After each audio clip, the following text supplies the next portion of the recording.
ഇവിടെ നമ്മൾ ചെയ്യേണ്ടത് സർക്കാരിന് തൻ്റെ ഇടമുണ്ടെങ്കിൽ ഫിഷറി ഡിപ്പാർട്ട്മെന്റിന് ഒരു ടെസ്റ്റ് നമുക്ക് വേണ്ട. എല്ലാ ഫാക്ടറിയും ഉള്ള പ്രദേശത്തിനകത്ത് കൊണ്ടുപോയി ഒരു വലിയ കൂടുണ്ടാക്കിയിട്ട് അതൊരു 10 മീനെ വെച്ചിട്ട് എന്നിട്ട് ഒരു ക്യാമറ വെക്കി എന്നിട്ട് സോളാറടക്കം വെച്ചിട്ട് DD ഓഫീസിലടക്കം എന്തിന് പിണറായി വിജയന്റെ മുഖ്യമന്ത്രി വീടിന്റെ ഓഫീസിലടക്കം വേണമെങ്കിൽ വെക്കാൻ പറ്റും. സുഹൃത്തെ, ഇവിടെ മത്സ്യങ്ങൾ ചാവുന്നത് വിഷം ചെന്നുകൊണ്ടാണെന്ന് അറിയാത്ത ആരുമില്ല ഇവിടെ.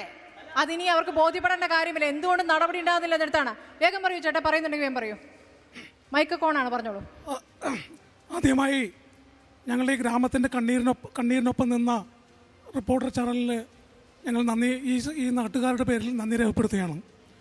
ഈ ദുരന്തങ്ങളിൽ ലോകത്തെ മുഴുവനും എത്തിക്കാനും ഈ ചാനൽ ശ്രമിച്ചതിൽ പ്രത്യേകം നന്ദി അർപ്പിക്കുകയാണ്. ഞാൻ ഈ വിഷയത്തിലേക്ക് കിടക്കുകയാണ്.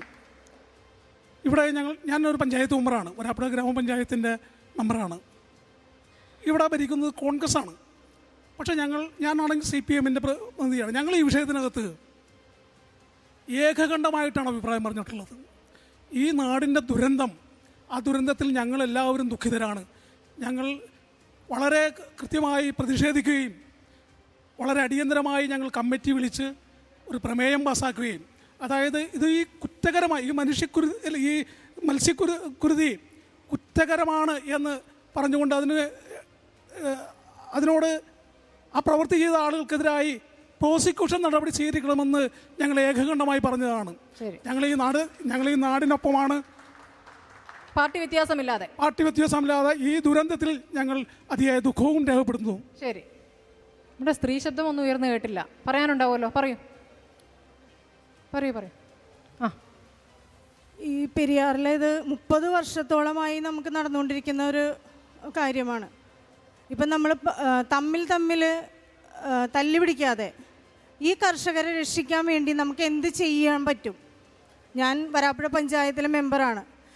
ഇപ്പോൾ ഞങ്ങളുടെ മെമ്പർ തന്നെയാണ് പറഞ്ഞത്, ഞങ്ങൾ ഐക്യകണ്ഠേന ഞങ്ങളെടുത്ത തീരുമാനമാണ് ഈ കുറ്റകൃത്യം ചെയ്ത ഉദ്യോഗസ്ഥർക്കെതിരെ പ്രോസിക്യൂഷൻ നടപടികൾ ക്രിമിനൽ കുറ്റം ആയി തന്നെ മുന്നോട്ട് പോകണം. അതിന് ഇവിടെയുള്ള കർഷകരോടൊപ്പം ഞങ്ങൾ ഈ ഭരണസമിതി ഒന്നിച്ച് തന്നെ ഉണ്ടാവും.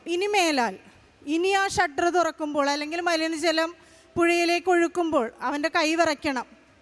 തീർച്ചയായും ശരിക്കും പറഞ്ഞാൽ ഈ പറഞ്ഞിരിക്കുന്നത് മത്സ്യക്കുരുതിയല്ല, മനുഷ്യക്കുരുതിയാണ്. എന്ന് വെച്ചാൽ ഒരു 1700-ലധികം മത്സ്യ കർഷകരുള്ളതാണ് നമ്മളുടെ വരാപ്പുഴ പഞ്ചായത്തിനകത്ത്.